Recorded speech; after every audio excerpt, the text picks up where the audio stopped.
esta reunión, y lo que estamos haciendo es a beneficio del servicio duchas de la Catedral de Lomas de Zamora, y esto es una conversación solidaria que me parece muy importante y es muy agradable tenerlos a todos aquí, y me siento muy agradecida por eso.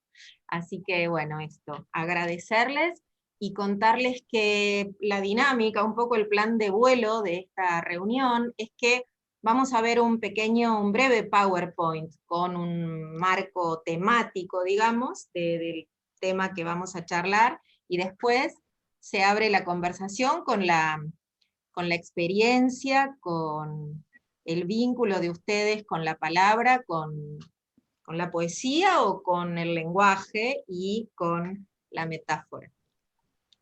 Así que si les parece bien, vamos a las presentaciones. No sé quién quiere empezar. Bueno, yo empiezo, no hay problema. Muy bien. Bueno,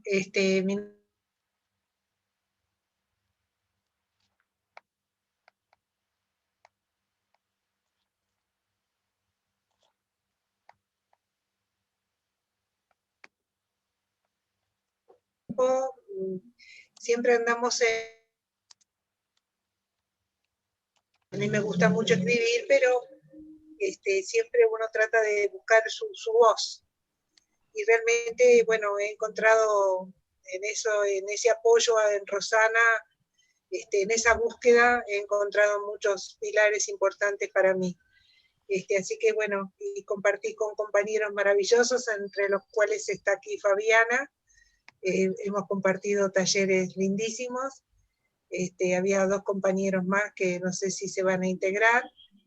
Y bueno, la idea mía era ver de qué se trataba este encuentro, y bueno, las metáforas me encantan, así que voy a estar muy, muy feliz de estar compartiendo este espacio con temas que me gustan.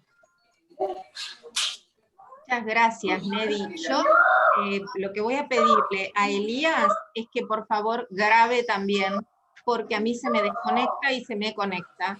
Y entonces... Dale, ¿me querés hacer host? No necesariamente, podés grabar. Ok. Sí, podés grabar directamente. Y yo escuché la mitad de lo que dijo Nedi, y entonces eso no va a quedar grabado, porque no, a mí se me cortó, con lo cual, si tenés ganas de presentarte de nuevo, genial, y si no, bueno, no va a quedar tu presentación grabada.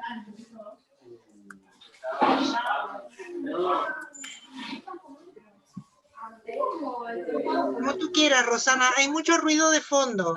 Sí, no yo sé. estoy ahora, estoy desactivando los micrófonos de los que no hablan. Y entonces, ahí está. Entonces ahora, si querés. Bueno, me vuelvo a presentar, perdón. Empezamos todo de nuevo. Sí, bueno, mi nombre es Nedi Varela, vivo en Montevideo, Uruguay, a través de una compañera, Pepio, que me comunicó con Rosana, así que el año pasado estuve compartiendo talleres con ella, en esa búsqueda que tenemos todos los que nos gusta escribir, de buscar nuestra propia voz. Yo escribo mucho, hace mucho tiempo, y bueno, Rosana para mí fue un pilar muy importante para ir encaminándome en lo que a mí me gusta. Encontré en ese taller no solo la sapiencia de Rosana, sino también unos compañeros maravillosos como Fabiana, y 2 compañeros más. Así que, bueno,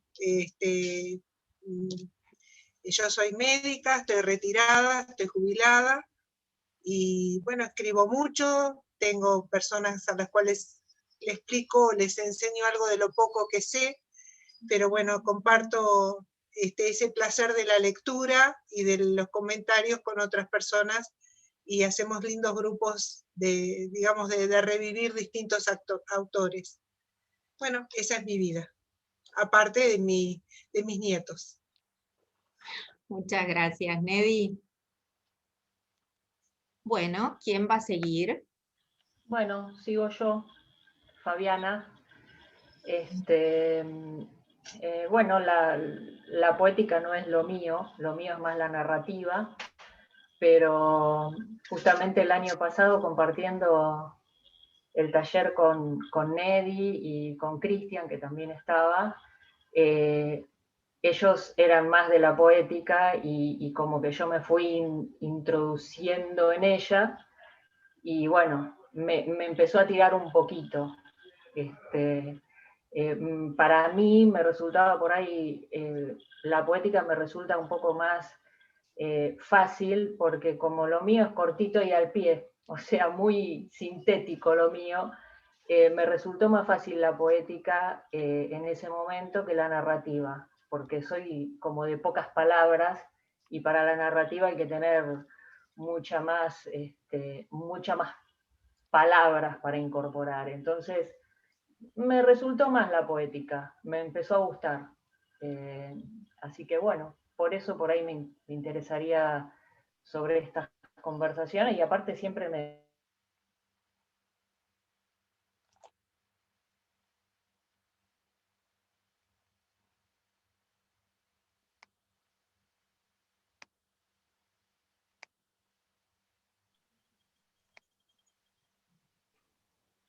parece que va a tener que seguir otro, porque estás muteada, Susana. ¿Qué pasa con...? No, Ahí ahí, está, ya. ¿cómo quedaron en frío las imágenes? Listo, ya me desmuteé. Bueno, yo soy Susi, recién lo acabo de decir, estoy jubilada, fui maestra del nivel inicial, a la otra parte que soy no me dediqué, y en realidad esto es de escuchar a Roxana, leyendo poesías, bien, parte del nivel inicial es leer poesías y cuentos, pero de nivel inicial, y de adultos leí poco, de literatura de adultos más que lo común, o no me dediqué tanto. Pero bueno, escuchando a la Roxana digo, ay, tendría que empezar a leer, así que empecé a agarrar de casa los libritos que estaban por ahí y empecé a leerlos, y empecé a encontrar también escritos de mi abuelo, que nunca había leído. Así que bien, yo sabía que mi abuelo había escrito el diario La Palabra por años y años en La Pampa. Empecé a encontrar poesías de mi abuelo. Empecé a encontrar, digo, ay, bueno, me tengo que meter un poco más en todo esto. Así que, bueno, con la propuesta de Rosana, ya la semana pasada no pude estar, pero la empecé a escuchar en el video que está grabado. Digo, bueno, vamos a escuchar y vamos a seguir metiéndonos un poco en todo esto, y sigo aprendiendo. Es decir, es así, mi propuesta es así, voy a escucharlos y aprender. Qué lindo, Susi, muchas gracias, muchas gracias. ¿Quién va a seguir con la presentación? ¿Quién sigue? Bueno, Bueno, a ver, nos anotamos dos, parece. Dale, Norberto. Bueno, mi nombre es Norberto, ahí ya lo adelantó Roxana. Y bueno, en realidad yo hace un par de años atrás, estuve concurriendo al taller, luego un accidente me quitó movilidad y dejé un poco de ir. Pero bueno, si en algún momento escribí algo, es porque Roxana me llevó de la mano.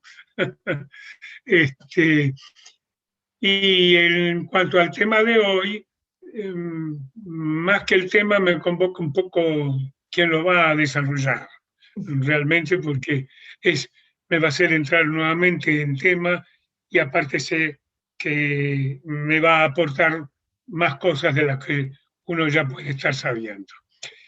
Así que, bueno, me dispongo a escucharlo, Roxana. Muchísimas gracias, Norberto. Muchas gracias. Norberto, quiero decir que es médico, que nos conocimos en el círculo médico donde yo trabajo cuando no hay pandemia.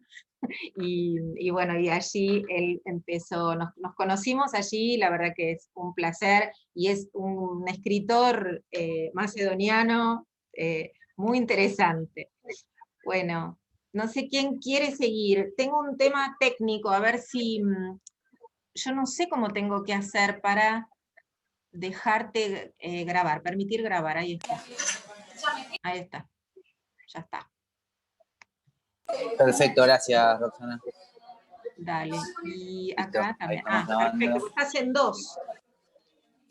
Sí, porque con uno tengo el video y con el otro el audio. Bueno, perfecto. Si querés, presentate ya que estás. Bueno, dale. Mirá, bueno, chicos, mi nombre es Elías y bueno, conocí a Roxana hace aproximadamente 4 años. Desde ese momento integro el grupo Macedonio Fernández y bueno, esta ocasión me pareció ideal para poder repasar un poco el tema de la función poética que creo que se desconoce bastante, bueno, en general en el mundo.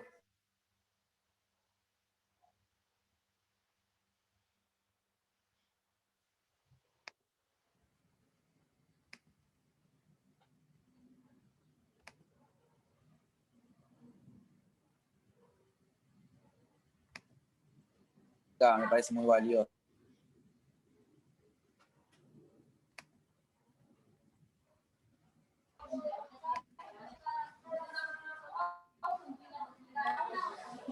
Muy bien, yo soy la viajera en el tiempo, en el éter. Muy bien. Bueno, muy bien. Tu presentación quedó grabada, así que yo te desactivo tu micrófono. ¿Qué hace ruido ahí? Ese lugar donde vos estás, Eli. Ok, dale. Bueno, ¿quién sigue presentándose? Otra dama.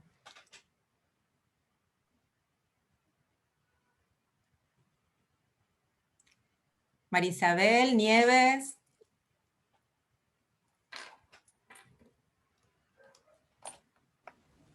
A ver, yo recién ingresé, pero bueno, veo que se están presentando.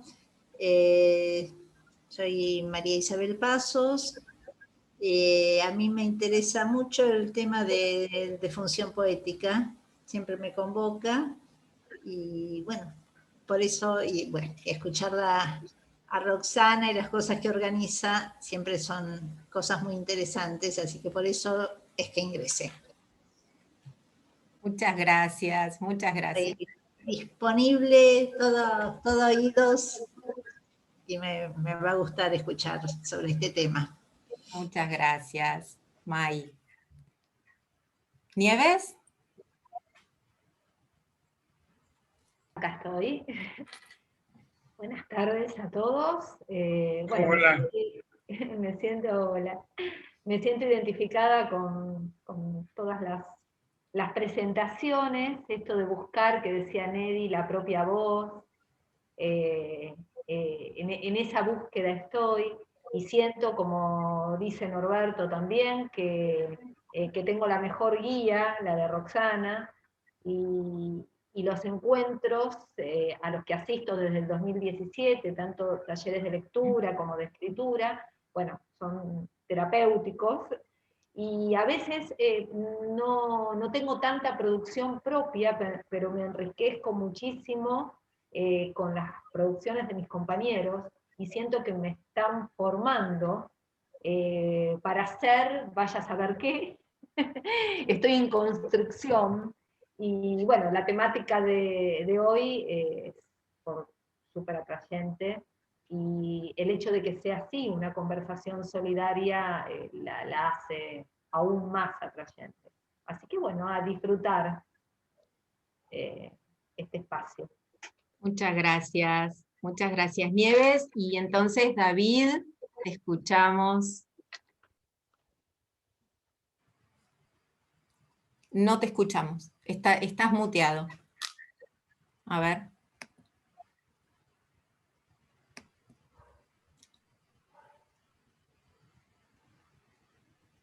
Ahí está. Ahora a ver. Sí, ahora sí. Ahora Buenas sí. tardes a todos.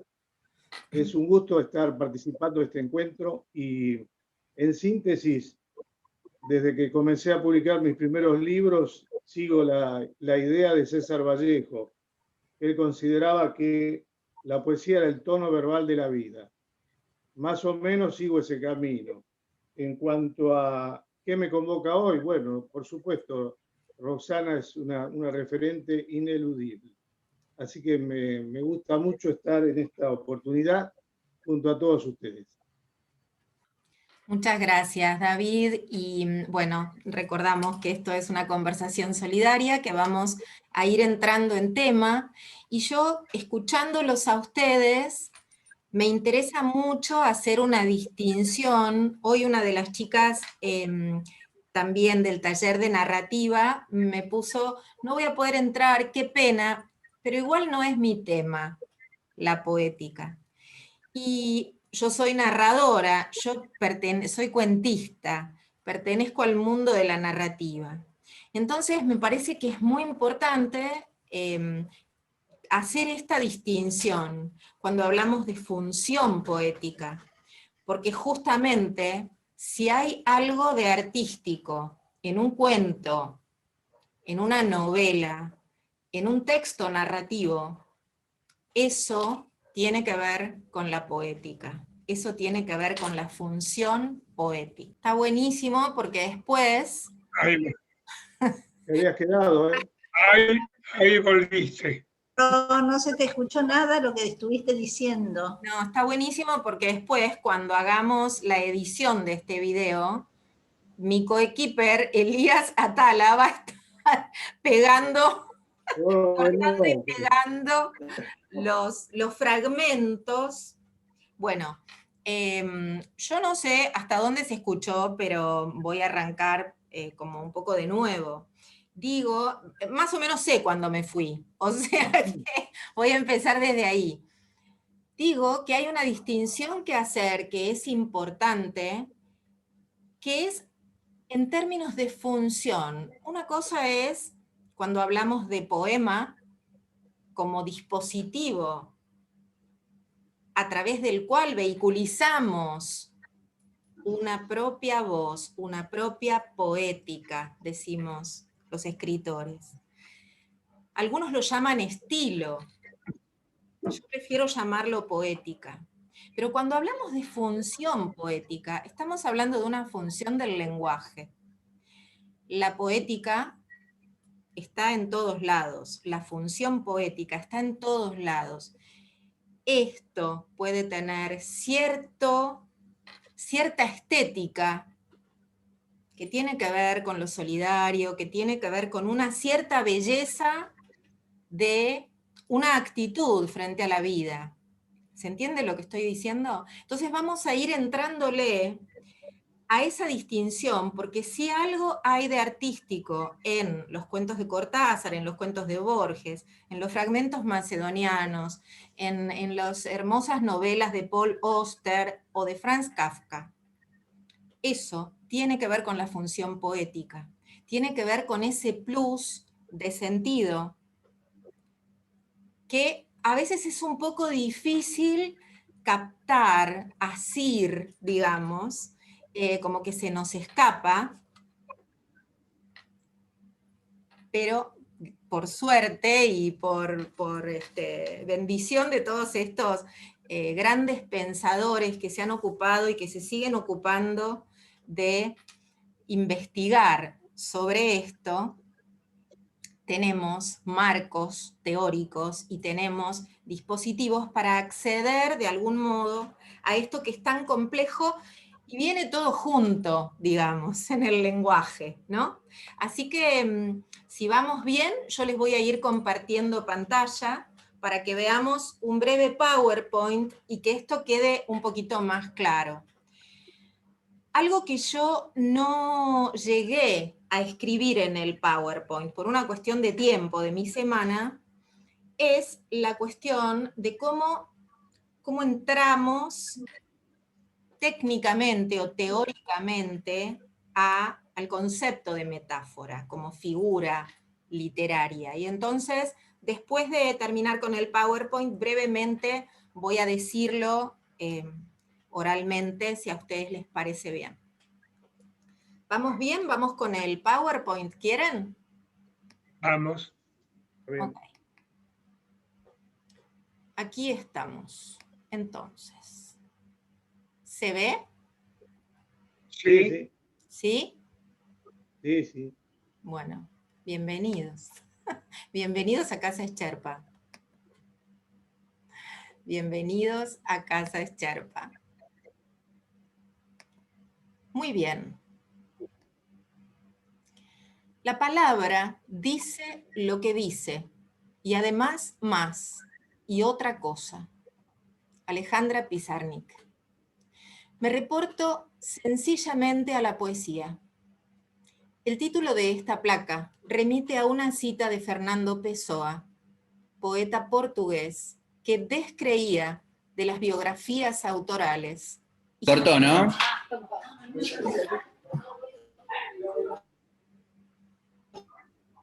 Estoy, ¿eh?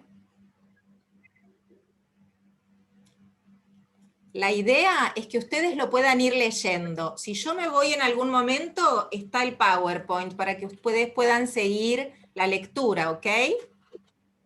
Ok. Yo voy a ir y volver. Lamentablemente esto es así.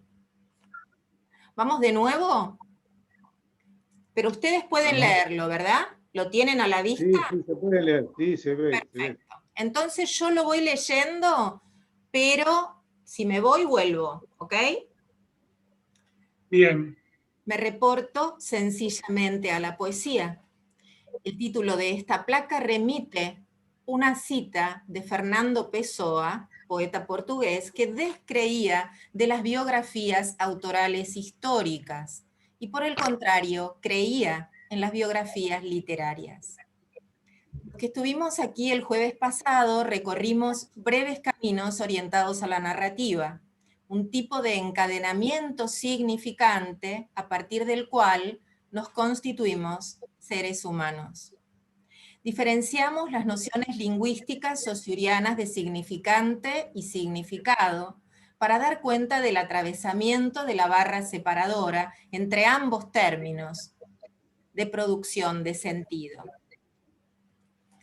Hablamos de narratología y de formalismo, y aquí nos vamos a detener para mencionar a uno de los principales pensadores del formalismo ruso, que fue Roman Jakobson. Para los que no estuvieron la semana pasada, quiero hacer esa distinción de la categoría del signo lingüístico en Saussure, que es una entidad de dos caras, con significante y significado, y en este contexto de la lingüística llamamos significante a esto que estamos escuchando, la cadena, la imagen acústica, ¿no? ¿Cómo decodifico yo un mensaje? ¿Cómo decodifico una comunicación? Esa imagen acústica que me lleva a producir un concepto. A eso llamó Saussure significante. En este caso, yo les digo a ustedes, lean, no importa si yo me voy y vuelvo, lean esa cadena de grafismos, esa cadena significante, aunque no tengan la imagen acústica, ustedes la pueden visualizar y de esta manera generamos la comprensión, el concepto. ¿Vamos bien? Allí estaríamos Sí, perfecto. en lo que eso se llamó el plano del significado. Y esa barra que él hace, esa barra que hace entre significante y significado, esa barra resistente, él dice, como el lenguaje es arbitrario, y de pronto yo les digo árbol, y cada uno de ustedes piensa en un árbol diferente, pero el concepto de árbol lo compartimos.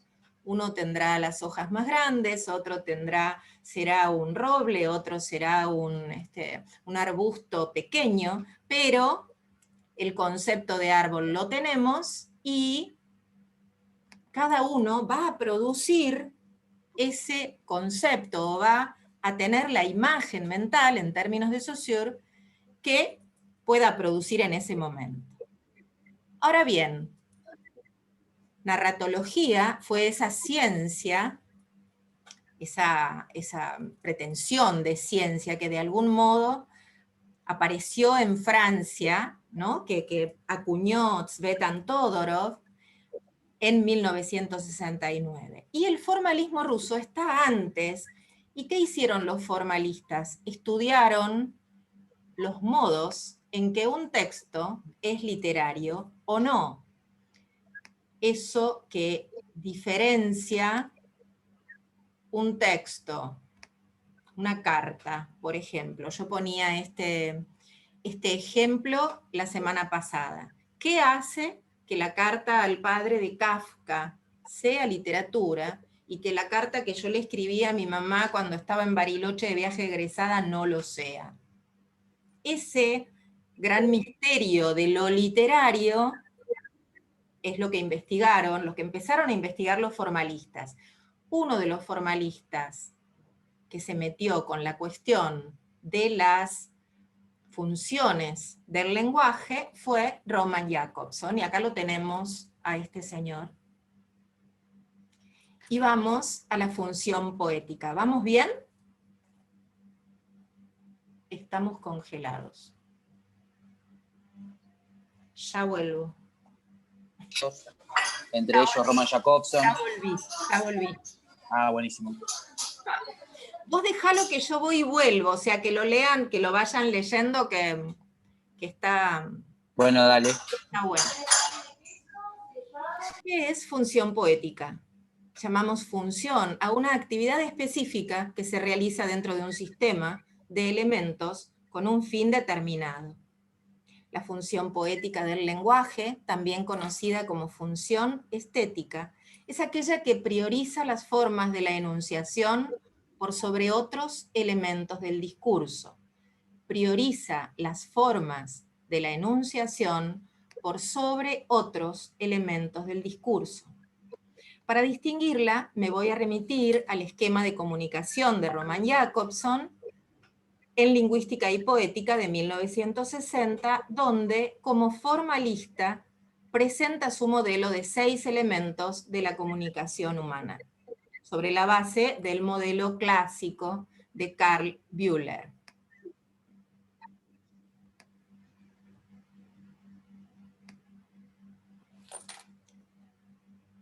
Un texto es una máquina perezosa que exige del lector un arduo trabajo cooperativo para colmar espacios de no dicho y de ya dicho, espacios que han quedado en blanco.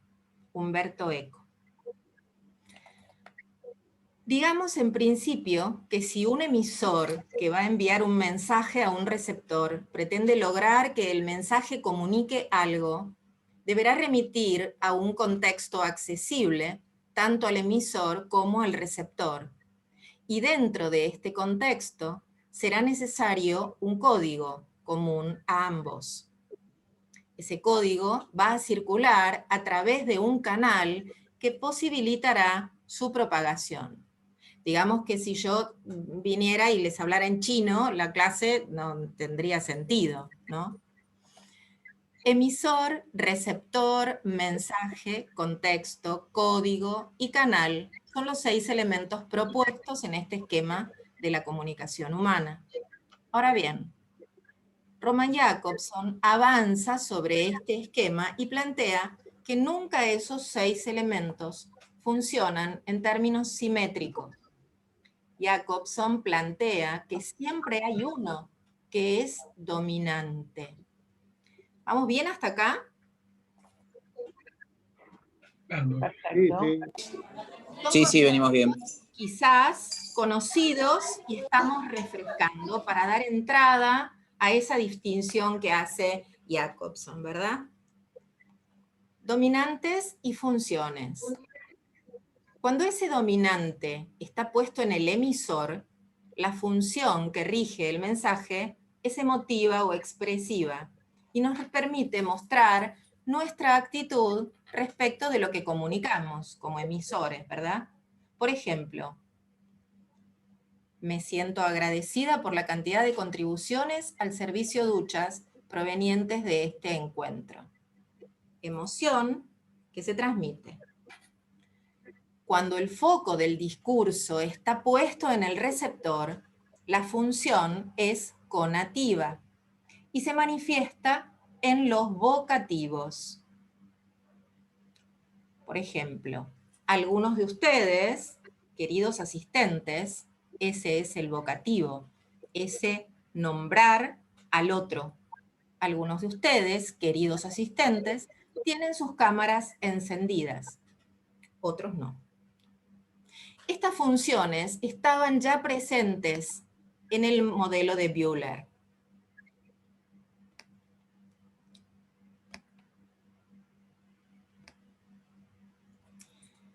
Roman Jakobson avanza sobre los otros 3 elementos del modelo, diciendo que puede ponerse el foco en el canal de comunicación, para mantenerlo abierto, para cerrarlo, para comprobar si está despejado o no.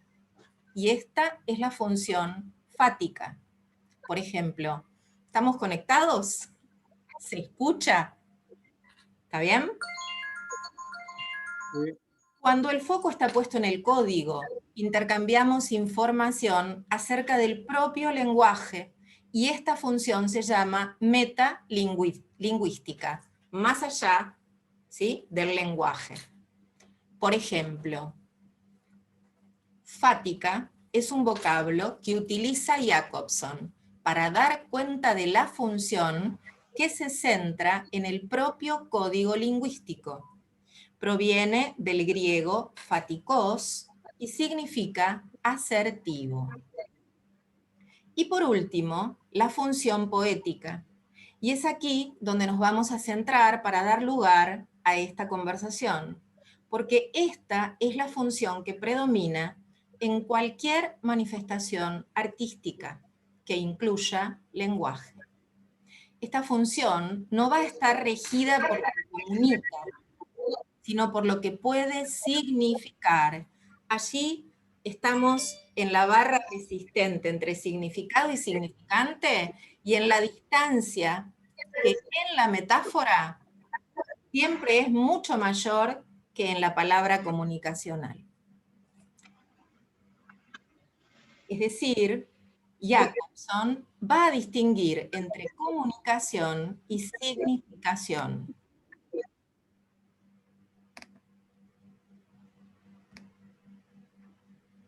¿Recuerdan ustedes la cita de Alejandra Pizarnik? La palabra dice lo que dice y además más y otra cosa. La comunicación no tiene por objeto la proliferación de sentido, sino el cierre de sentido. Cuando comunicamos, buscamos que el receptor logre alcanzar una idea lo más cercana posible a la idea que generó nuestro mensaje. La comunicación pretende que se entienda el mensaje. En este caso, esto que estoy haciendo tiene voluntad de ser comprendido. Esto es comunicación. La poesía, por el contrario, brega por la proliferación de sentido. Entonces, ¿la poesía comunica?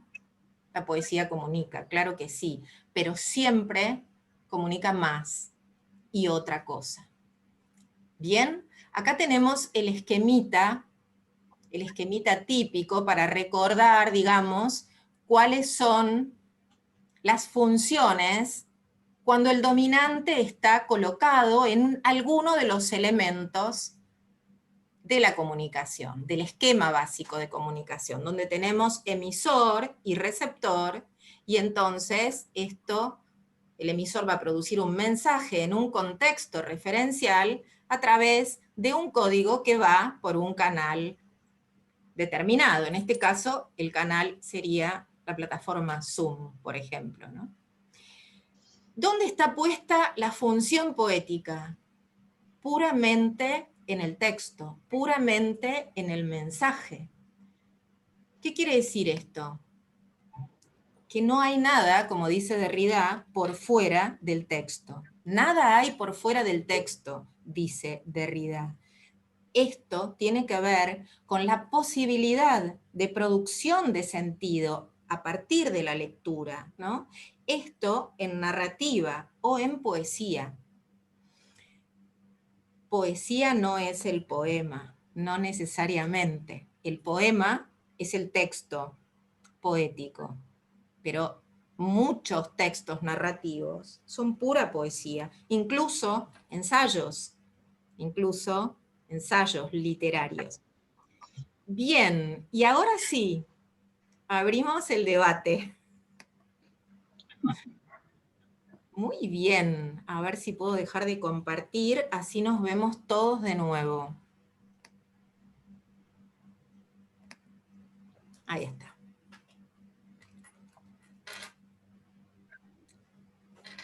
Quiero decir, a ver, Eda, ¿cómo estás? Bienvenida, no te conozco. Estás muteada.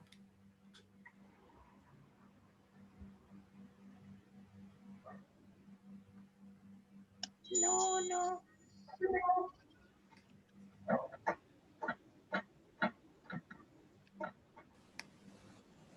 A ver. Ahí está. Ahora sí. Ahora sí. Bueno, bienvenida. ¿Cómo estás? ¿Entraste cuando en medio de la presentación? Sí, un poco más tarde. Hola, Eda. Bueno. Hola David, ¿cómo estás? ¿Cómo te va? Bueno, ¿Qué tal? te pedimos, nosotros nos presentamos todos, así que te pedimos a vos que te presentes si te parece bien.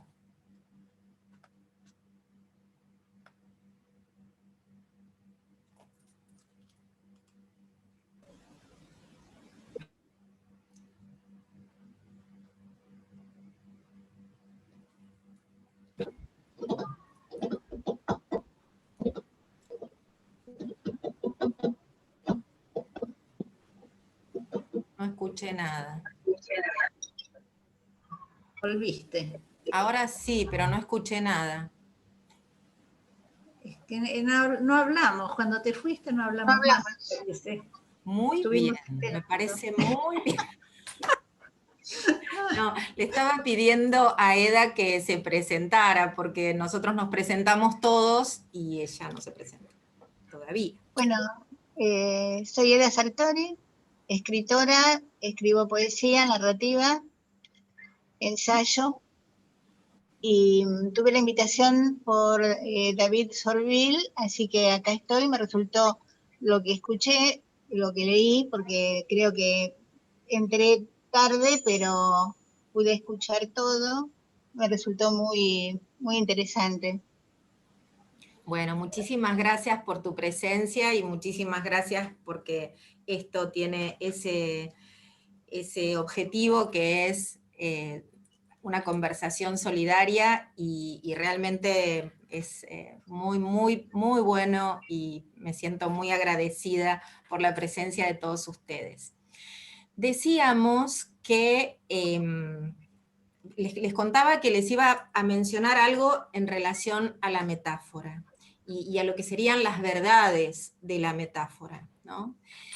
Uno de los modos que tenemos de acceder a la observación de la metáfora, estoy hablando de la lectura, uno de los modos es establecer dos términos, un término que es vehículo y un término que es tenor.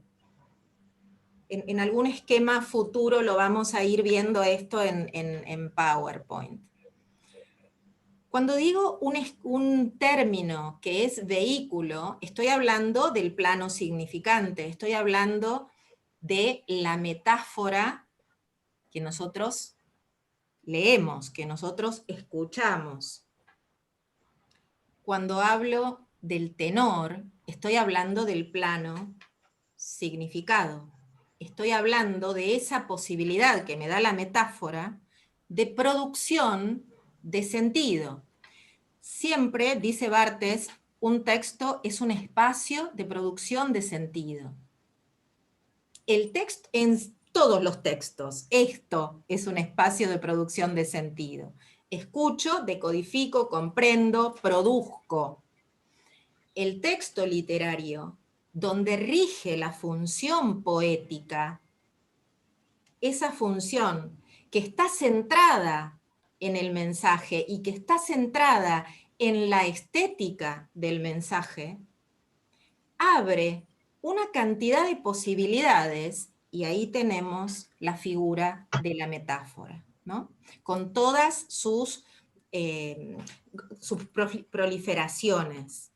La distancia que hay entre significado y significante en una metáfora es mucho mayor que la que hay en un texto comunicacional, donde tratamos de que el significado y significante estén lo más pegadito posible porque tratamos de que el otro nos comprenda, que el otro genere una idea por lo menos parecida a la que tuvimos nosotros al emitir el mensaje. ¿Se entiende? Entonces, este modo de acceder a la metáfora, que es tomarla como un dispositivo de dos términos, vehículo y tenor, nos ayuda a poder visualizar. Los que somos escritores acá sabemos el horror que tiene el escritor al lugar común. ¿Qué es el lugar común? Es ese bloque lingüístico trillado que ya se está requete contraleído y armado, ¿no? Y ese lugar común, ¿qué tiene? El significado y el significante así pegaditos, ya sabemos. Cuando generamos un espacio como una imagen sinestésica, una imagen que de pronto va a impactar varios sentidos a la vez, ¿no? Entonces tengo una mezcla de visualización y digo la luna salada, ¿no? Hay una conjunción allí sinestésica que me abre a la posibilidad de producción de sentido. Yo ya no hablo más y ahora cuando vuelvo los escucho a ustedes. Ya no hablo más y ahora los escucho a ustedes. Waldo quedó cortado, ¿eh? ¿Hasta dónde fue? Claro, una imagen sinestésica que va a impactar en varios sentidos a la vez, y ahí seguías hablando y no escuchamos Bueno, más. una imagen sinestésica que es un claro ejemplo de la posibilidad de producción de sentidos nuevos, de pensamiento, de sensación, de generación, producción. La literatura no representa la realidad, la postula. Si nosotros nos metemos con la llamada, por ejemplo, literatura de no ficción, como podemos pensar en autores como Rodolfo Walsh en Argentina. ¿Por qué? Esto mis alumnos ya lo escucharon muchas veces, pero ¿por qué seguimos leyendo ¿Quién mató a Rosendo? ¿Por qué seguimos leyendo Operación Masacre? ¿Por qué seguimos leyendo La Divina Comedia? No está, a pesar de que está, todo lo que denuncia. Por supuesto que sí. Por supuesto que en los cantos de la comedia está la denuncia a la corrupción de la iglesia, la denuncia a la corrupción en Florencia. Por supuesto que en Operación Masacre está la denuncia a los fusilamientos de José León Suárez. Pero no es por eso que el texto trasciende, sino porque rige la función poética, y eso está articulado como un dispositivo artístico maravilloso. Maravilloso digo, voy a sacar la palabra maravilloso, impresionante, porque se puede confundir, impresionante, de una estética tan potente que hace que ese hecho que se denunció trascienda, en el caso de Rodolfo Walsh, y no quede en un cajón como una crónica periodística, porque él también era periodista. ¿Se entiende? Entonces, esto de la posibilidad de la imagen metafórica, de la verdad, de las múltiples verdades posibles. Cuando leemos un texto que fue escrito en la Baja Edad Media y de pronto está vigente, eso tiene que ver con la función poética, tiene que ver con el dominante en el mismo texto, en el texto en sí mismo. Eso era lo que quería redondear, y bueno, ahora sí, les juro que no hablo más.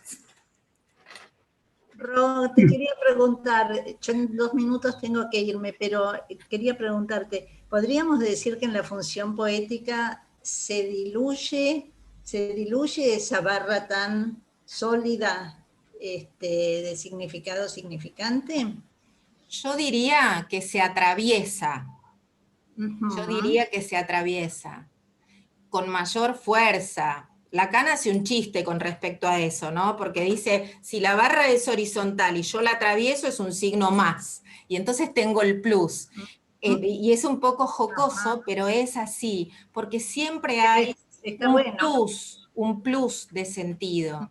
Entonces, cuando nosotros hablamos de lo comunicacional o de cómo nos ponemos a veces los escritores de exigentes cuando vamos al cine o cuando leemos un libro X, que no nos bancamos lo previsible, ¿no? Como que, ¿qué es lo previsible? Es el significado de significante fosilizado, ahí, con una distancia muy, muy pegadita. Entonces esto ya es como muy trillado, ya está, ¿no? Y es interesante, decía recién Eda, es ensayista, digo, en el mismo ensayo hay posibilidad de hacer crecer la función poética, y bueno, esto tenemos al maestro Borges con los ensayos impresionantes, que no sabe si son poesía, ¿cómo? Absolutamente, sí. Así que yo diría que más que diluir es atravesar, es atravesar. Estamos en lo que la palabra denota y lo que la palabra connota también, ¿no? Y entonces ahí la connotación es cultural, me volví a congelar. Pero bueno, ya volveré. Volveré. Volveré. Es un fantasmita. Volveré. Ahí está. Yo decía, Ro, no sé si escuchaste, No. es lo que vos siempre nos decís, que por eso estos textos han trascendido y trascenderán, que no es el qué, sino el cómo. Exactamente. ¿No? Exactamente. No es lo que se cuenta, sino cómo se cuenta. Exactamente. Y yo siempre, sabés que hace poco, contándole sobre una terapia que tuve con un terapeuta muy, muy, muy bueno hace unos años,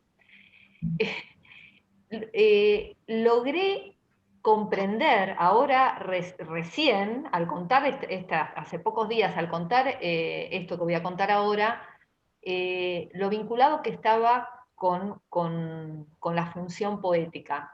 Yo tengo mi primera entrevista con este terapeuta y yo sentía como que lo que yo le contaba no le estaba prestando atención, como que yo le contaba y entonces le digo, se lo dije, le digo, la verdad que siento como que lo que cuento, porque él no se detenía en lo que yo contaba.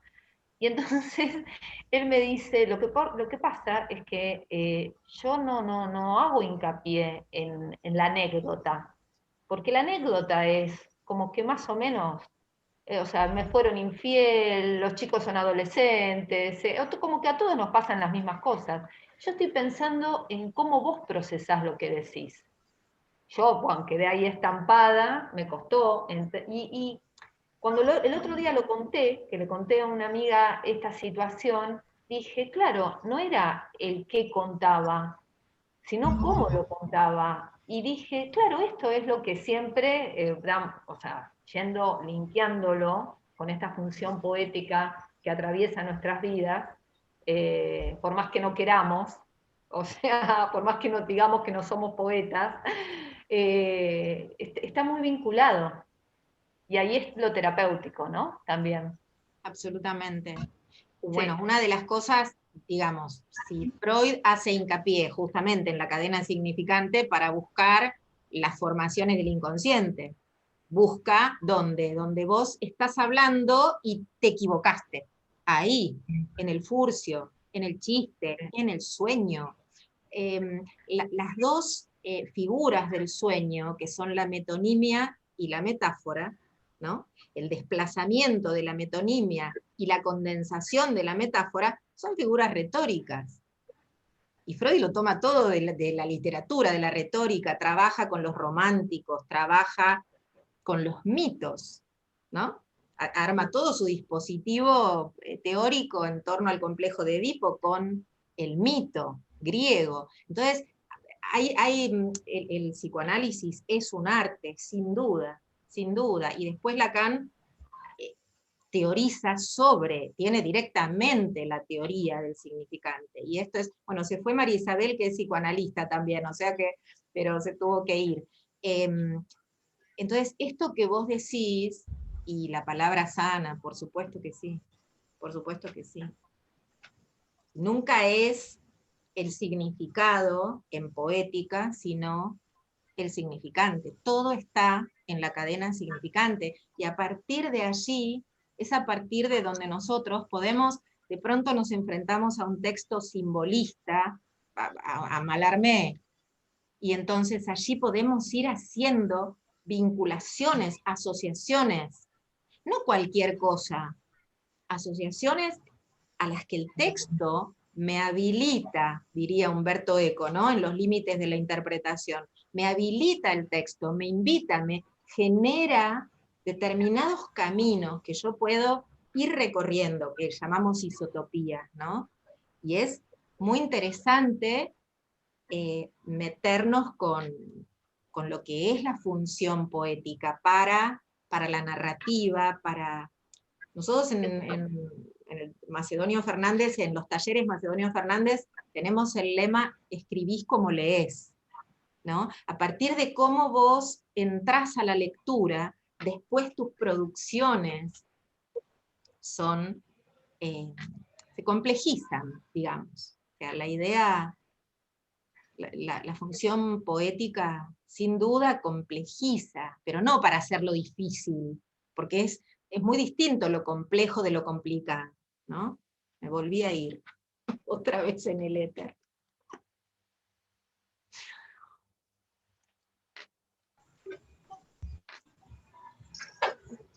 Otra vez, estoy llegando. La función poética, sin duda, quedaste ahí. Complejiza. Complejiza. ¿Por qué? Porque te abre, es como cuando apretás la ventanita del Windows, te abre montones de posibilidades. Y entonces allí vos tomás un texto de Borges, que nos encanta a los argentinos y en el mundo lo aman a Borges, o de Cortázar, y lo atravesás de distintas luces. Vos podés leer a Borges a partir de la cábala judía, o podés leer a Cortázar a partir de la patafísica, o podés, ¿no? Pero no es eso solo, no es eso solo. También lo podés atravesar del psicoanálisis, y también lo podés atravesar de la matemática, y también lo podés atravesar de la historia, del mundo, del referente mundo social con el cual estaba absolutamente comprometido Cortázar. ¿Y por qué usa un fantástico? ¿Por qué se decide a escribir textos fantásticos? Y lo que él quiere es denunciar el mundo, la sociedad, la corrupción, las relaciones de poder, ¿no? Entonces, él utiliza esa poética para dar cuenta de mucho más, y posiblemente en lecturas de cosas que él ni siquiera soñó que aparecen en sus textos, ¿no? Lo tenemos bastante cerca en cronología a Cortázar, pero si pensamos en autores como Macedonio, o como Lugones. Bueno, estamos... Digo, Cervantes murió sin saber que era Cervantes, esto es una realidad. Nadie le daba bolilla a lo que escribía Cervantes. Se mataban de risa, le escribieron un texto apócrifo, la continuación del Quijote, y hoy seguimos leyendo el Quijote. Entonces, son cuestiones para pensarlas en relación a cómo funciona el texto literario, ¿no? Todo eso que decís vos también se da mucho en Sager. Es muy metafórico, para nombrar a alguien más cercano todavía. Y hay una gran cantidad de escritores que más o menos están en esa línea. Yo quería decir una frase sola para no absorber el tiempo, porque sé que hay varios más. Hay una frase de Javier Adúriz que decía: el lenguaje no da certeza, da ficción, imaginación, fantasías del tiempo, un puro goce. Bueno, qué lindo que lo trajiste a Javier, que vos sabés cómo yo lo amo a Javier, y fue mi maestro además, y fue el escritor que a mí me abrió a la lectura, tengo que decir eso, a pesar de que ya había escrito varios libros cuando lo conocí a Javier, cuando empecé a ser su discípula, realmente me cambió la vida. Qué interesante eso que decís, David, y yo ahora te voy a preguntar algo a vos, de tu vínculo con la metáfora, con la función poética. Pero lo que quiero decir, cuando yo mencioné en el PowerPoint que Fernando Pessoa descreía de las biografías históricas, me refería a esto que vos decís, que dice Javier. Todo el lenguaje es ficción, digamos. Sabemos quiénes somos porque nos contaron quiénes éramos. Nos contaron cómo nos llamábamos, ¿no? Nuestra mamá, nuestro papá, nuestros hermanitos. Yo en el PowerPoint del jueves pasado había puesto un videíto de 2 de mis nietos, que la nena de 3 años le lee un cuentito inventado por ella a su hermanito de 1 mes. Y digo, somos narrados, somos introducidos al mundo del lenguaje y nos cuentan quiénes somos. Así que esto de que el lenguaje es ficción, metafóricamente hablando, ¿no? Porque es ficción, pero es todo lo que tenemos para comunicarnos. Pero Pessoa, sigo ahora congelada, Pessoa fue el autor que transgredió, volví, decía que Pessoa fue el autor que transgredió su propia biografía. Él escribía su obra y a partir de la obra, no al revés, a partir de la obra creaba la biografía de un autor que no era el sujeto empírico Fernando Pessoa. Y así él generó todos sus heterónimos, de los cuales son conocidos algunos, pero hay como 70 heterónimos de Pessoa. Pero lo grandioso de Pessoa fue que él escribía primero la obra y después generaba la biografía del autor. Entonces, al revés de como decir, bueno, me invento un seudónimo y bueno, siempre soy yo detrás del seudónimo, ¿no? Lo que hizo Pessoa fue transgredir incluso eso y nos sirve mucho para estudiar esta cita que vos trajiste de Javier. Bueno, contanos vos, David. Sí. Bueno, mira, creo que antes cuando se hablaba de que alguien que es narrador no le interesaba la función poética. Abelardo Castillo, el propio Roberto Ferro, dice que lo principal es la función poética, de ahí surge el resto. Así que nadie se puede desentender de esta realidad. Yo comencé escribiendo cuentos, pero cuando llegué a la poesía me di cuenta que realmente la base estaba en la poesía y no en los cuentos, eso venía después. Yo creo que es ahí. Ahora yo te voy a hacer una pregunta.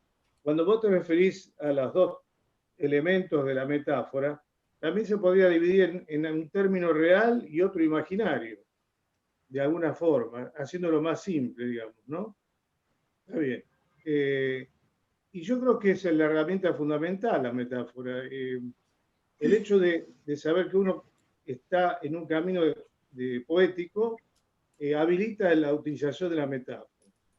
Porque de esa manera uno va elaborando su trabajo, su ficción, su imaginación o lo que sea. Yo pienso que la función poética también obedece a un estado del alma. No todo, pero sí una gran parte se le debe a ese estado por el cual uno proyecta todo ese cúmulo de ideas, de sentimientos, de significados, significantes, bueno, todo ese tipo de bagaje de experiencia lo vuelca en ese momento preciso. Eso yo le llamo estado de alma, no soy el único, hay un montón que lo dice.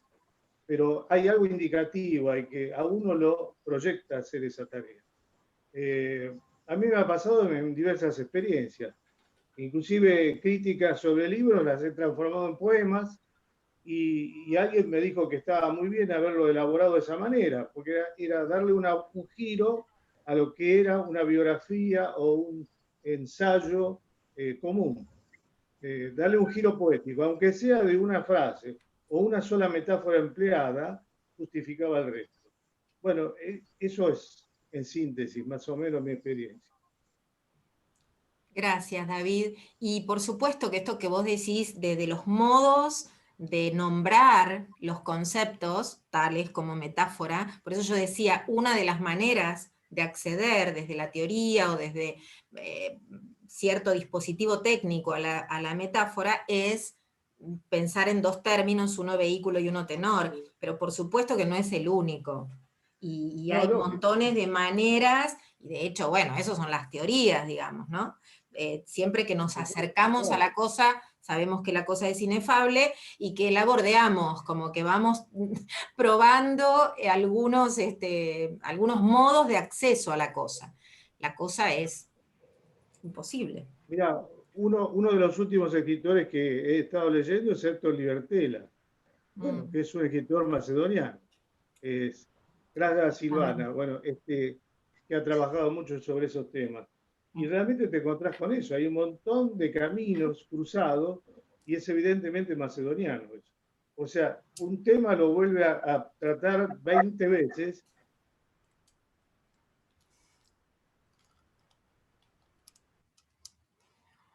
Esto es macedoniano, el fragmento. Nos vamos y volvemos, y nos vamos y volvemos.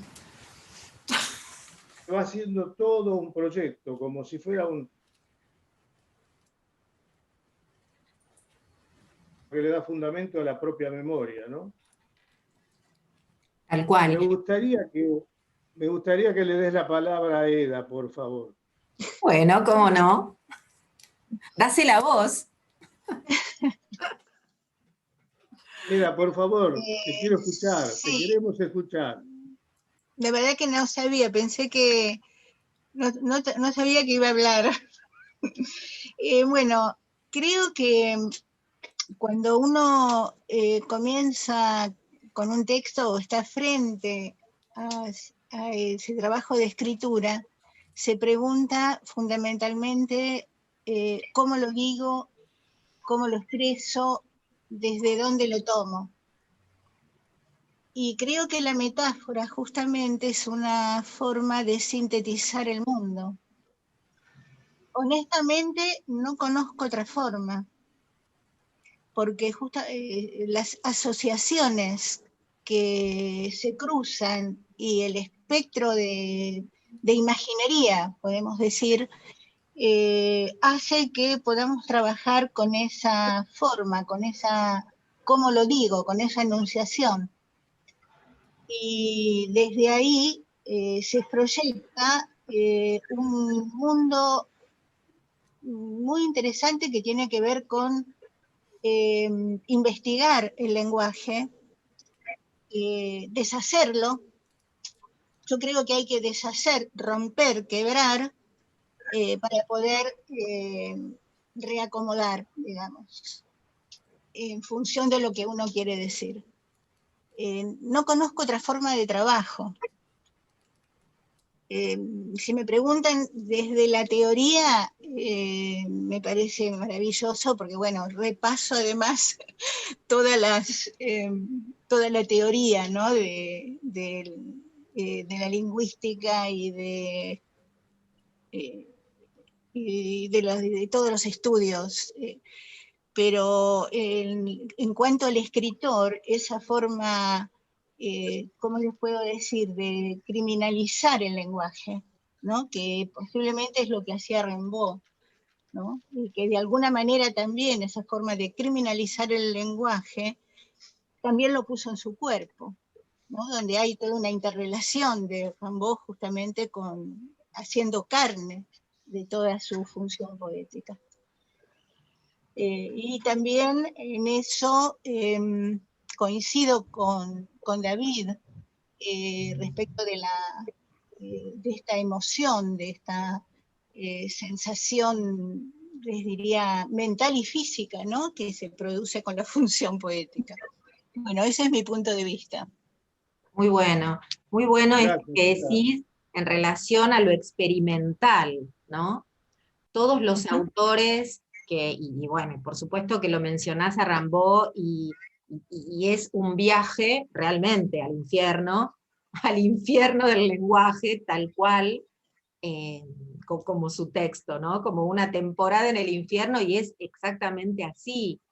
Es ese viaje a la profundidad y explorar lo inexplorable, porque la realidad es que sabemos que nunca se llega, pero me parece muy interesante lo que vos decís en torno a la criminalización, a esta cuestión de ruptura que es central, que es justamente alejarse, ¿no?, de lo que decíamos como de pronto esta fosilización del significado y significante. Cuanto más atravesamos esa barra, más juego, ¿no? Más lúdico, además. Está muy bueno. Sí. Yo acotaría algo. Tengo varios libros de Eda y realmente las definiciones de ellas son tal cual lo que uno lee. Es un trabajo de desmonte de todo el lenguaje y volver a rehacerlo. Es maravilloso la técnica que utiliza. Qué bueno. Y en cuanto a lo que vos estás diciendo ahora, un poco es por los poetas malditos trabajan con eso. Totalmente. Es así. Dejanos títulos, Eda. Dejanos títulos tuyos aquí en el chat, como para que accedamos a tus textos, los busquemos, que seguramente están en internet, debe haber algunas cosas, y los podamos disfrutar también.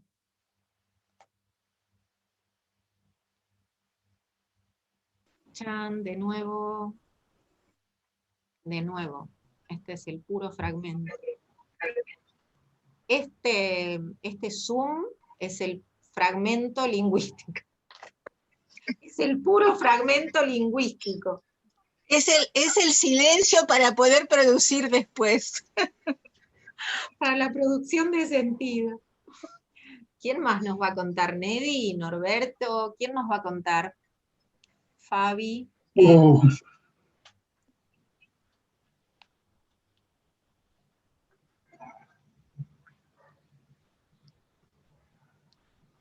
Mudos quedaron. Me congelé de nuevo. No.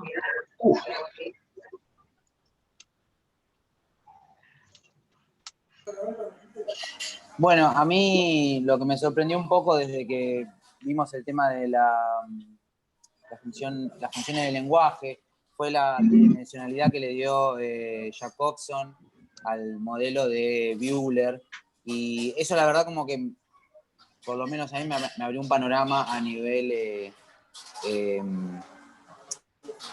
lectura y a nivel escritura, porque bueno, uno antes de creo yo, antes de escribir, primero lee y, no sé, a mí por lo menos me enriqueció bastante. Era cortito lo que tenía para decir, pero quería decir eso. Y nada, bueno, después a la hora de explorar... autores, a veces quizás en las primeras lecturas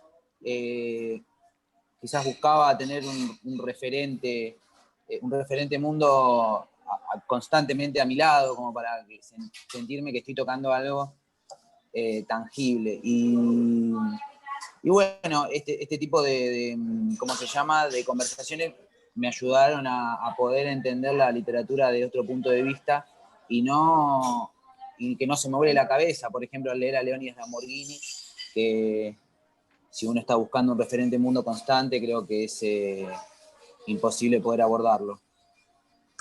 Así que bueno, a mí por lo menos esa sería mi experiencia a nivel funciones del lenguaje. Muchas gracias. ¿Y qué dice Nedi? ¿Qué dice Uruguay? A ver. Bueno, cuando mis primeros conocimientos de la metáfora fueron a partir de la comparación, donde me dijeron, bueno, separás el término comparativo y ahí podés unir. Y a partir de ahí como que empecé a descubrir,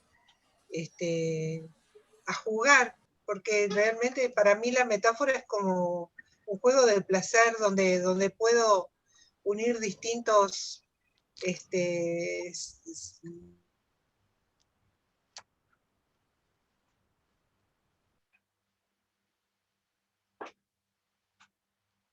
me gusta mucho la metáfora y bueno, sigo aprendiendo.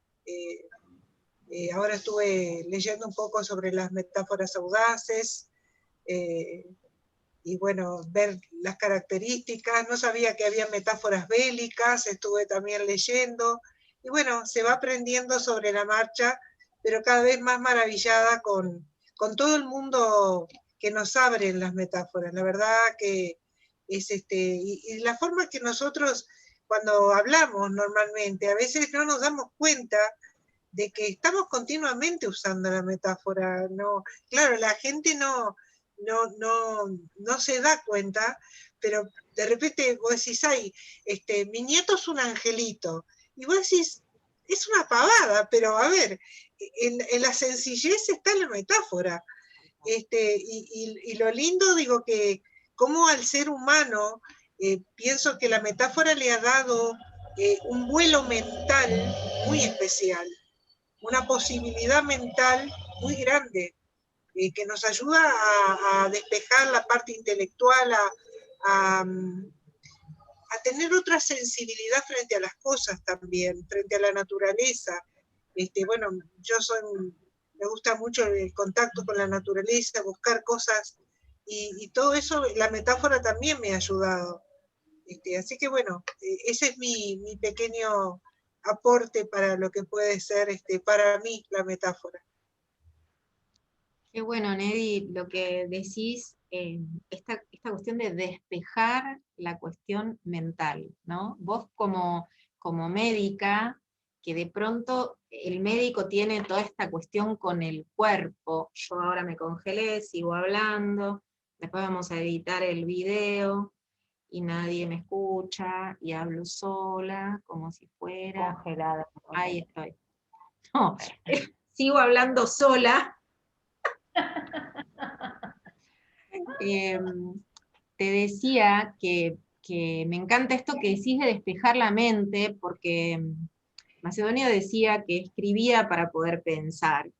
Y un autor como Juarros, por ejemplo, ¿no? Como Roberto Juarros, que tiene esta cuestión tan del pensamiento, tan de lo filosófico, tan de ese bucear en la exploración, como decía Eda, ¿no? Y vos como médica, digo, ustedes, los médicos que están presentes, que tienen este vínculo con el cuerpo tan potente, tan profundo, ¿no? Esto del cuerpo de la letra, de lo que habla Derrida, es muy interesante, cómo leemos con todo el cuerpo, escribimos con todo el cuerpo, esto que mencionaba Eda, que lo vinculaba con Rimbaud, ¿no? Cómo se encarna la cosa, y me parece que es, bueno, es seguir profundizando y muy enriquecedor. ¿Quién más nos va a contar?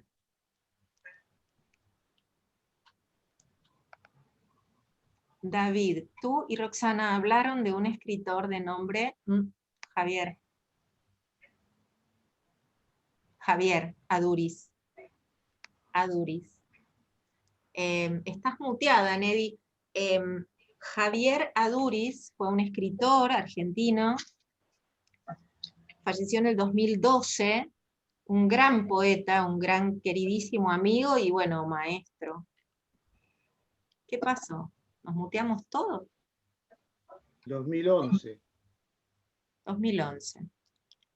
Le alargué un año la vida. Un gran poeta, gran poeta. Después te voy a pasar algún título o algunos textos, Nedi, para que lo conozcas, porque un gran maestro de poesía, realmente. Muy bien, ¿quién más nos va a contar? Fabi. No, yo no tengo mucho para decir, lo que sí recuerdo, lo del esquema de comunicación, que uno lo veía en el secundario como circuito comunicativo, y también lo del significado, significante, el signo lingüístico, o la metáfora y la comparación, que era por un imaginario, como por ahí dijo David, así más o menos muy simple lo mío, pero digo, cómo uno le encuentra el sentido ahora a través de la literatura, ¿no? Ahora cuando vos lo pasaste en el PowerPoint, y a través de la literatura uno le encuentra más el sentido, ¿no? Entonces me pongo en ese lugar de los pibes que por ahí, no sé si se lo darán ahora, creo que mi hijo lo vio también, y claro, no le encuentran el sentido, es como una teoría abstracta que para ellos es muy difícil de incorporar, ¿no? Pero a través de la literatura, si por ahí lo relacionaran en el momento que dan el esquema del circuito comunicativo, como le decían, con algún texto literario o algo así, por ahí sería mucho más fácil, ¿no? Yo me acuerdo en ese momento que para mí era teoría pura y no lo entendía, era como que uno lo emisor, receptor, mensaje, pero a través de la literatura uno lo va comprendiendo, ¿no? Y por ahí se va interiorizando y esa cuestión, bueno, más que eso. Pero bueno, me parece interesante esto de relacionarlo más con lo literario, ¿no? No tenerlo tan suelto como el esquema comunicativo y ahí, la metáfora y ahí, la comparación y ahí. No, eso. Yo creo que hay algo muy importante de tener en cuenta, y es que somos lenguaje. Somos eso. Somos eso. Eso es lo que nos diferencia del resto de los animales del reino. No te diría lo racional. Ni siquiera el Homo sapiens sapiens, ni siquiera los sapiens sapiens. Porque hay un plus de eso. Otra vez me congelé. Otra vez me congelé.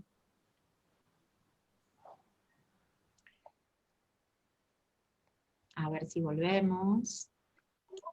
A ver si vuelvo. Esto es toda una prueba. Esto es una prueba que nos hace Zoom para ver si tenemos paciencia en esta pandemia. Decía que ni siquiera la diferencia está en lo puramente racional, porque todo lo otro que abarca las funciones realmente del lenguaje, abarcan un montón de cuestiones que no son puramente racionales. Entonces es muy importante.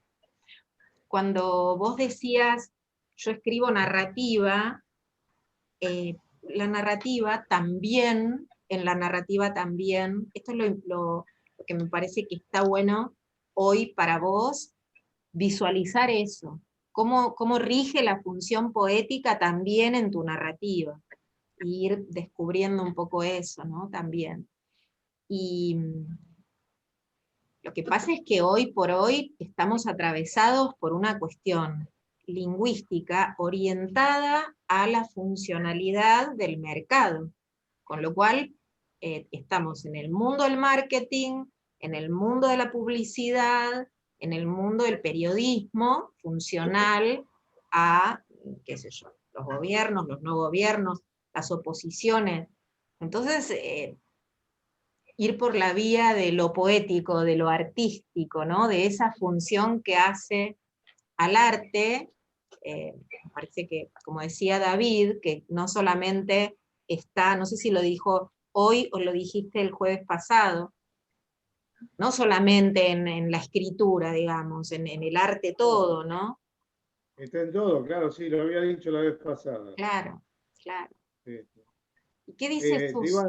Perdón. Quería agregarte algo. Sí. Hay una persona, digamos, que es un referente también eludible, tanto de Eda Sartori como tuyo y mío, que se llama Jorge Paulantonio. Ay, mi amor. Trabajó con la metáfora y tengo las novelas de él y los poemas de él, y siempre me hablaba de lo mismo que estás diciendo vos ahora.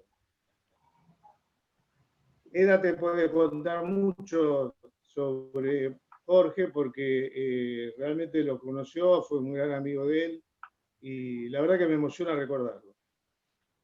Gran poeta, gran poeta y excelente persona, humanísimo. La verdad que me honró conocerlo, un tipo bárbaro, Jorge. Sí. Y como escritor, como poeta, también él, como narrador y poeta, era un cruce continuo que tenía. Totalmente. Y teniendo una visión, te diría, como muy práctica, muy objetiva de la vida, porque a veces la comunidad se confunde, ¿no? Tal cual. Con el tema de los poetas y el pensamiento poético. Tal cual. Sí. Tal cual. Y traductor, además. Sí, por el inglés. Traductor. Sí. Dramaturgo italiano. también. ¿Cómo? Dramaturgo también. Claro, sí. Porque Rosas de Sal es una obra que todavía sigue hace años, que se dan en provincia, sobre todo en Catamarca, que él era catamarqueño. Claro. Sí. Sí, claro. Yo compartí con bueno, Jorge. ahí es un ejemplo. Perdón. No, te escucho. No, Sigue hablando. Estabas diciendo, no, yo lo cuento, decías, es un ejemplo. No, es alguien que hemos conocido y es un ejemplo de lo que estábamos hablando hoy. Totalmente. De la función poética, lo narrativo, el teatro inclusive, todas las artes, bueno. Totalmente. Y él además lo decía. Así que bueno, además por algo te dimos una distinción que se llamaba Jorge Paulantonio. Yo compartí con Jorge un taller en la Casa de la Música, allá en la calle Belgrano, de tango, que era de las pretextas, lo daban, se me van los nombres.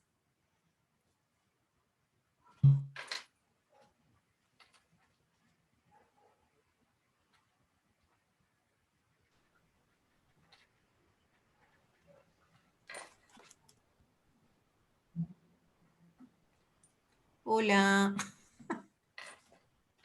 No sé hasta dónde escucharon. Un taller de tango que lo daba Vivi Albert. La Casa de Tango en Belgrano. Sí, un taller de tango, de letras de tango, que lo daba Vivi Albert, que es también una escritora preciosa y tanguera, y íbamos ahí a escribir letras de tango. Susi, ¿querés compartirnos algo?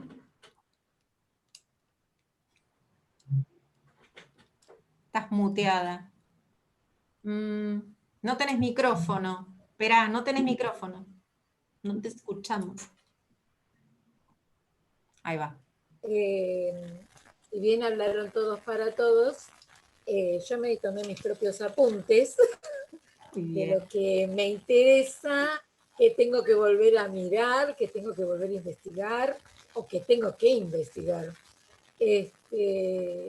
Así que todo esto me resulta interesante. Yo les dije que iba a escuchar, tengo mucho que aprender, a lo cual les doy gracias a todos. ¿Está? Me hicieron recordar esto de la comunicación, cuando secundaria, el profesorado, eso sí me remitieron a esa época y digo, ¡ay! Todo esto que habíamos leído y estudiado. Pero me tomé mis propios apuntes para estudiar yo. Así que les agradezco a todos los que me aportaron hoy. Qué bueno. Dice Roberto Ferro siempre. Perdón. Sí. No, seguirán. No, pensé que habías terminado. No, a ver, el escucharlos a ustedes y ponerme a pensar en toda la literatura que leí infantil, en mi nivel, y las he leído y demás, dije, ¿cuánto me falta de adultos? ¿No? Porque uno lee. Entonces, estoy comparando, bueno, me jubilé, ya puedo volver a empezar con otras cosas. Por eso digo el aporte de todos. Y les doy gracias, en serio, chicos. Gracias a vos, Susi. Gracias a vos porque esto que quería comentar, que Roberto siempre dice, es mucho más difícil tomar la escucha que tomar la palabra. Siempre cuando termina sus clases nos dice eso, es mucho más difícil tomar la escucha que tomar la palabra. Y en cierto sentido es un poco así, porque la escucha es un valor muy importante, ¿no? Textos infantiles, si vos tenés mucha lectura de textos infantiles, creo que tenés lo más valioso de la literatura, porque justo ahora el 1 de febrero va a ser el cumpleaños, vamos a homenajear a María Elena Walsh. Creo que la literatura infantil, viste, a los pibes no se los engaña. O sea que no es una actividad menor para nada la escritura de textos infantiles y la lectura profunda y exploratoria de los textos infantiles es maravilloso. Ana Guillot tiene un libro hermosísimo que es Buscando el final feliz, donde hace todo un viaje por los cuentos de hadas y bueno, eso está estudiadísimo desde muchos puntos, ¿no? Desde el psicoanálisis y demás. Así que, bueno, bienvenida a la literatura infantil, esto es bárbaro. Norberto, ¿vos nos querés contar algo? Con todo lo que contaron los demás, realmente, bueno, al principio te dije que más que por el tema venía por quién lo iba a desarrollar, ¿no? Así que bueno, no, realmente he oído a todos los demás y a pesar de lo que estás diciendo ahora, me ha servido de mucho. Por ahí no sé, y es a lo mejor una pregunta, me quedé un poco con el texto que citaste de Umberto Eco, algo así.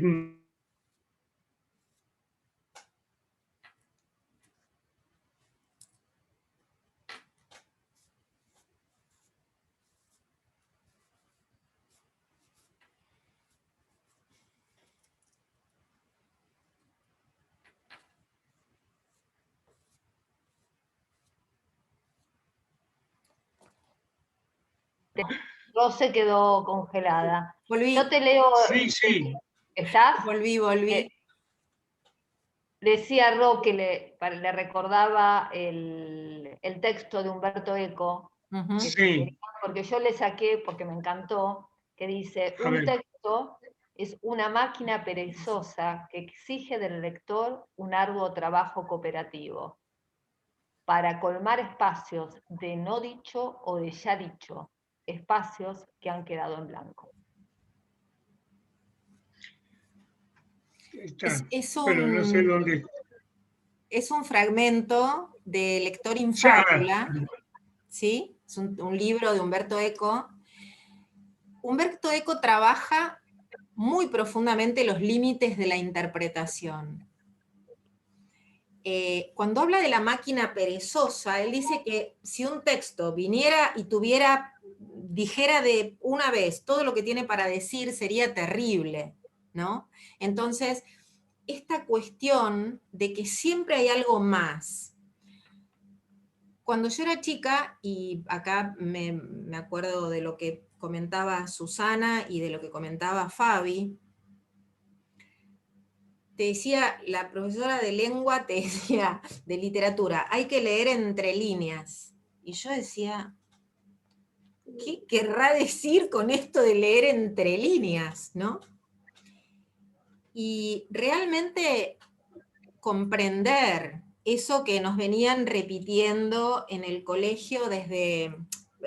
El dispositivo didáctico trabaja mucho con la repetición, pero esto que nos venían repitiendo, de la diferencia entre significado y significante, de la ruptura, de la barra separadora, de... El día que comprendí o que pude empezar a producir sentido en ese espacio, es como que fue un antes y un después. Los que han aprendido algún idioma, alguna lengua extranjera, esto lo saben bien. Hay un día que algo te hace clic. Esta cuestión de leer entre líneas, esto que dice Humberto Eco, lo no dicho o lo ya dicho. ¿Qué significa lo no dicho y lo ya dicho? Si nosotros como escritores pensamos en figuras retóricas, pensamos en elipsis y pensamos en dispositivos connotativos. Yo digo, pañuelos en la plaza, en Argentina siglo XXI, y me voy como un misil a la madre de Plaza de Mayo. Lo ya dicho. Yo tengo competencias de connotación con algunos sintagmas. Si yo digo pañuelos en la plaza en Alemania en 1945, pienso en otra cosa. Entonces, esta cuestión de lo ya dicho, ¿cómo produzco sentido en lo ya dicho? ¿Y cómo produzco sentido en lo no dicho? Ambos están en blanco. Ambos. Porque yo voy a producir de acuerdo a un montón de cuestiones que tienen que ver con el aquí y ahora de mi vida, de mi empiria, de quién soy, de mi subjetividad, pero además de mis lecturas, pero además de lo ancestral, ¿no? Cortázar contaba una vez en una entrevista que hablaba de su poema Los Reyes, y él decía, yo iba viajando en el colectivo y me vino como si me lo estuviera dictando la vieja voz de la literatura, ese poema, que no era un poema escrito en el tipo de lenguaje que yo utilizaba para mis poemas o para mis cuentos.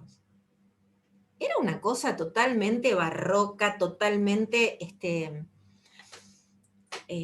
preciosista, y él decía, me encantó, y lo dejé así, pero era como estar atravesado por una cuestión que te antecede, ¿no? Y esto es el lenguaje. Yo creo que él lo contaba para dar cuenta de esto. Venimos a un mundo de lenguaje. Yo les contaba, tengo el chiquito Benjamín, que tiene 1 mes. Es impresionante cómo uno va observando en los bebés este ingreso a la cultura. Es algo muy potente. En fin, podemos seguir hablando hasta, no sé, hasta las 10 de la noche. Me tengo que retirar, muchísimas gracias a todos. Todos nos tenemos que retirar. Todos nos tenemos que retirar. Todos nos tenemos que retirar. Chan. Todos nos tenemos que retirar. Sí. Mi marido ya está así, tiene la boca así de grande de esperar la comida. Bueno. Contestarle con una metáfora. Sí, tal cual. Bueno, ¿nos vamos? ¿Nos vamos? Bueno, muy bien. Nos vamos. Eda, esperamos entonces tus libros, los nombres. Sí, ahora voy a pasar por mail, por mensaje de texto que tengo, ya nos vamos a comunicar y te los voy a enviar. Dale, gracias. Muchísimas gracias. Gracias. Muchísimas gracias Chao, en nombre chao. del servicio duchas para personas en situación de calle. Les agradecemos muchísimo, muchísimo. Chao. Chao. Muchas gracias, adiós, nos vemos. Nos vemos. Hasta la próxima. Chao. Adiós.